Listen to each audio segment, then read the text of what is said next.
Hello, hello, hello. Gareth Naylor here, watercolour artist. So in this video, I want to talk about how to really improve your watercolour paintings. Just to basically, I'm not sure what really the right phrase is, but one of the weaknesses I see in beginners and still in myself is that we all want to paint a nice picture, and here I become philosophical, and it's true. But like most things in life that sound really good, it's just not. It doesn't work. You know, everybody's equal. Sounds great. Sounds wonderful. Doesn't really work that well in reality, sadly. And the same here. Let's paint a lovely picture. I mean, that's what we want to do. That's our aim. But if you set out to paint a lovely picture, I can almost guarantee you won't. It'll be like something, pardon the expression, but like stillborn. It will be something that will be dead. The life will be gone from it. And so why am I talking about this? To help you improve your watercolour paintings, but also because even after 20 years, I still haven't fully understood this. And maybe I never will. But the way you overcome this and the way you get that vitality into your paintings is you've got to be much more spontaneous. So there is a planning aspect to it. There is a certain order. It's not all spontaneous and chaotic. It's not that at all. So for example, you should always have a workspace. So this is essential. You should always have a workspace, and your workspace should always be set up. Yeah? Your water there, your palette there, your brushes, you're all ready to go. The airplane is ready to fly. You've just got to sit in the seat and press the button and you're going. So that is essential. That is so essential. But then once you've got that, then the next thing is where you're spontaneous. So today, for example, all my materials were set up, and then I chose this picture, and I love this picture because I love contrasts. I love the intense light, and I love the dark shadows. I just really like these kind of pictures. And then here, this kind of sparkling light effect on the road surface. It's one of my favorite kind of subjects. So what you normally do, right, is you're going to do a nice picture, a careful drawing, that kind of thing, right?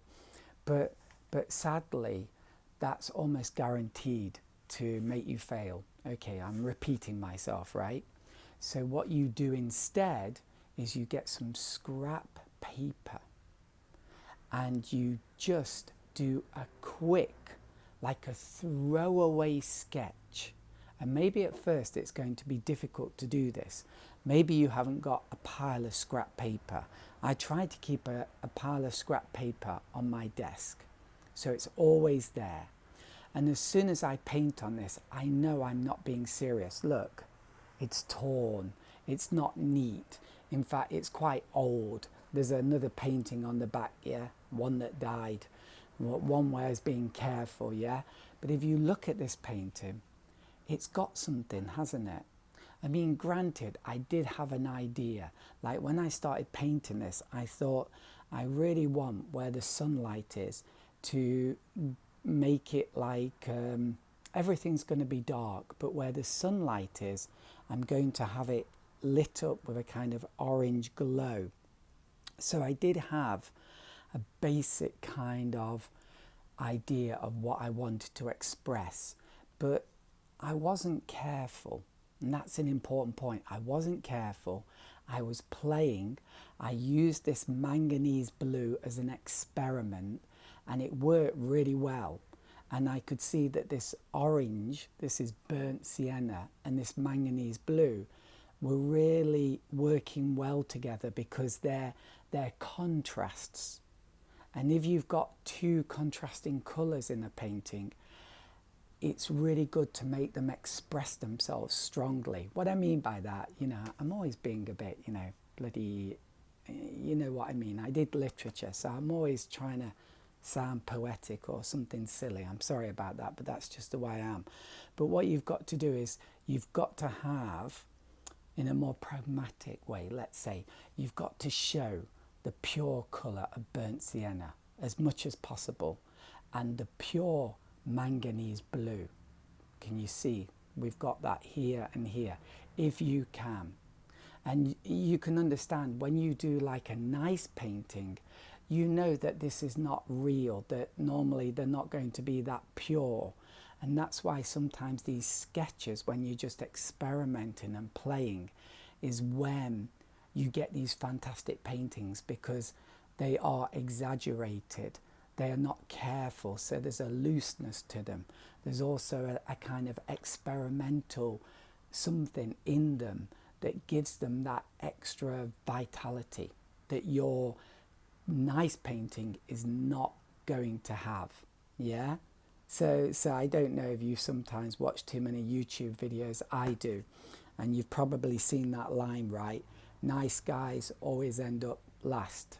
And I don't know, but nice paintings end up last too.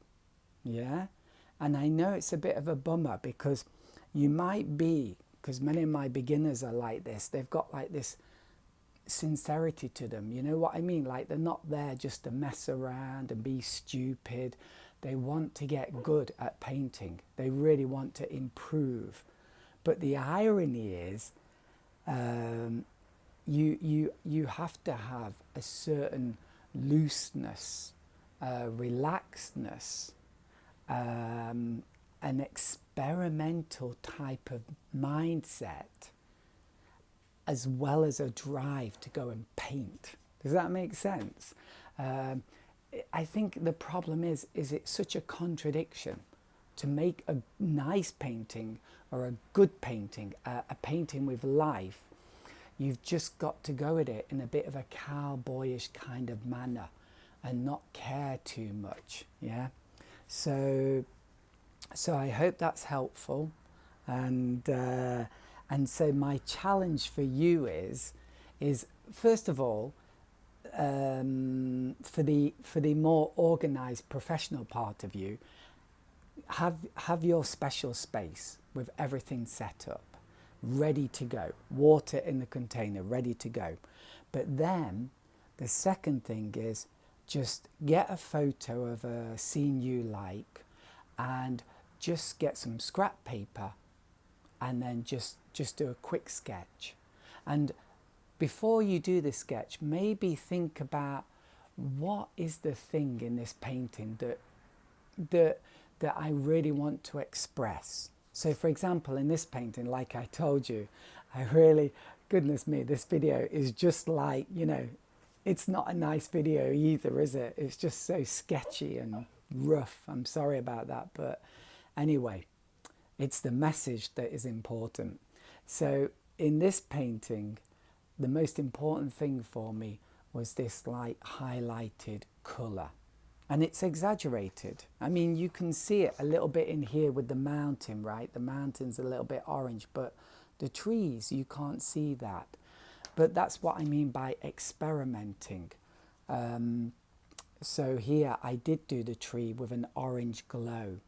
And down here I did this orange. But then I moved to this manganese blue. And I wasn't being too careful. So when you get your photo of a scene you like, think about one thing in that image that you really like and that's really interesting and that you want to express.